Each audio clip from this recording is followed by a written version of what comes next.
Bismillahirrahmanirrahim. Assalamualaikum warahmatullahi wabarakatuh. Perkenalkan, nama saya Muhammad Harun, asal dari Aceh Singkil. Bismillahirrahmanirrahim. Alhamdulillahilladzi arsala rasulahu bil huda wa dinil haqq liyudhhirahu 'ala ad-dini kullih. Asyhadu an la ilaha illallah wa asyhadu anna sayyidana Muhammadan abduhu wa rasuluh alladzi la nabiyya ba'dah. Allahumma shalli ala sayyidina Muhammad wa ala ali sayyidina Muhammad.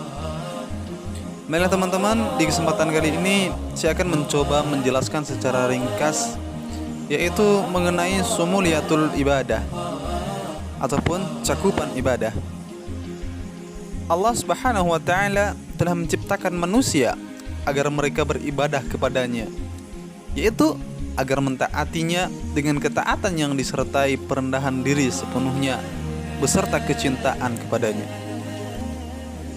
Kemudian muncul pertanyaan di dalam diri kita, dalam hal apakah ketaatan ini harus dicurahkan? Dalam ranah apakah ibadah itu harus kita lakukan? Dalam penjelasan ini Syekh Yusuf Qaradawi dalam bukunya Al-Ibadah fil Islam, beliau menyatakan bahwa jawaban dari pertanyaan tersebut akan menyingkap suatu hakikat yang penting, yaitu cakupan makna ibadah dalam Islam serta keluasan cakrawalanya sangat luas. Pertama, ibadah dalam Islam mencakup persoalan agama seutuhnya atau tasmulud dina kulluh. Syekh Qaradawi mengutip pernyataan Ibnu Taimiyah sebagai berikut: ibadah itu satu kata yang jami' atau meliputi, mencakup segala perkataan, perbuatan yang dicintai Allah. Karena itu salat, zakat, puasa, haji, berkata benar, menyampaikan amanat, menghormati ayah dan ibu, memelihara hubungan kerabat, memelihara perjanjian, amar ma'ruf nahi mungkar, jihad menghadapi orang-orang kafir dan munafik, berbuat baik kepada tetangga, anak yatim, orang miskin, ibnu sabil, menyayangi binatang, berdoa, berzikir, membaca Quran dan lain sebagainya itu adalah termasuk ibadah. Begitu juga mencakup mencintai Allah dan Rasulnya, takut kepada Allah, kembali kepadanya, ikhlas memurnikan agamanya Islam, sabar terhadap hukum yang telah ditentukan oleh Allah, mensyukuri kenikmatan yang telah Allah berikan kepada kita, ridha terhadap segala qadar, takdir, segala ketetapannya, mengharap kasih sayangnya Allah, karena kita selalu senantiasa takut akan azabnya Allah. Semuanya itu termasuk ibadah kepada Allah. Bahkan ibadah juga mencakup perkara yang ada kaitannya dengan kepentingan dalam dan kelestarian kehidupan manusia yang bersifat material. Begitulah Ibnu Taimiyah menuturkan dalam bagian lain di Risalah Al-Ubudiyah, yaitu melakukan usaha serta memelihara sunnatullah yang diberlakukan di alam semesta ini. Ibnu Taimiyah berkata, maka segala usaha yang diperintahkan oleh Allah atas hamba-hambanya itu adalah ibadah.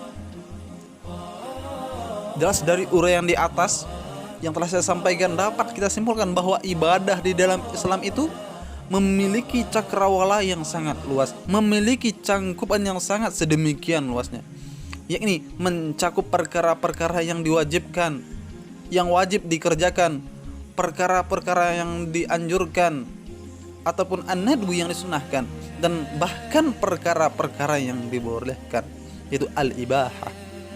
Kemudian yang kedua yaitu ibadah dalam Islam mencakup seluruh aspek kehidupan atau tasmulul hayati kulliha.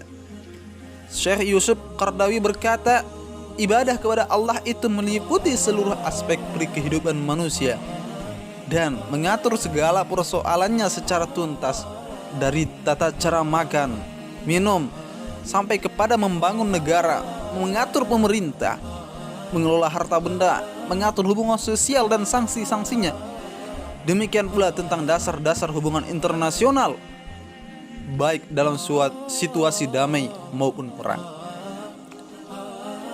nas-nas ataupun dalil-dalil ajaran Islam pun mengisyaratkan dengan jelas tentang hal ini, bahwa ibadah dalam Islam itu mencakup yang pertama ada perbuatan pembunuhan naluri manusia atau al-amalul ghariziyah. Kemudian yang kedua amal-amal kemasyarakatan atau al-amalul ijtima'iyah. Kemudian yang ketiga itu mencari penghidupan atau al-ma'ayis. Kemudian yaitu yang keempat itu memakmurkan bumi, imaratul ardi. Kemudian yang kelima yaitu menegakkan agama. Kemudian yang ketiga dari cangkupannya itu adalah ibadah dalam Islam mencakup esensi kemanusiaan seutuhnya atau seluruh keadaan manusia, itu tasmulul kianil basyari kulli, yakni mencakup hati, akal, dan al-jawari ataupun anggota badan. Syekh Yusuf Qaradawi berkata, maka seorang muslim dapat beribadah kepada Allah dengan pikiran, hati, lisan, dan indera-indera yang lain. Bahkan dapat beribadah dengan badan seluruhnya. Beribadah kepada Allah Subhanahu wa ta'ala dengan hati dilakukan dengan cara menanamkan ikhlas, tawakal, mahabbah, sabar, taubat, takut, harap akan Allah Subhanahu wa ta'ala. Beribadah kepada Allah Subhanahu wa ta'ala dengan akal dilakukan dengan cara tafakkur, yakni memperhatikan dan merenungkan kejadian dirinya dan alam semesta, memikirkan tentang kerajaan langit, bumi, dan apa saja yang diciptakan oleh Allah Subhanahu wa ta'ala. Serta di dalam tafakkur ini juga dilakukan dengan cara mempelajari ayat-ayat Allah dan memperhatikan petunjuk serta hikmah yang terkandung di dalamnya, yaitu dengan memperhatikan kejadian umat-umat terdahulu dan berbagai peristiwa sejarah serta nasihat dan pelajaran yang terkandung di dalamnya. Quran surah As-Sad mengatakan di dalamnya, ini adalah sebuah kitab yang kami turunkan kepadamu penuh dengan berkah, supaya mereka memperhatikan ayat-ayatnya dan supaya mendapat pelajaran bagi orang-orang yang mempunyai pikiran.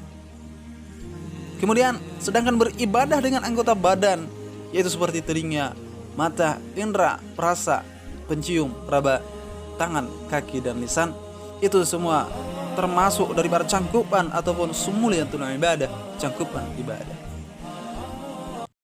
مولاي صل وسلم دائما أبدا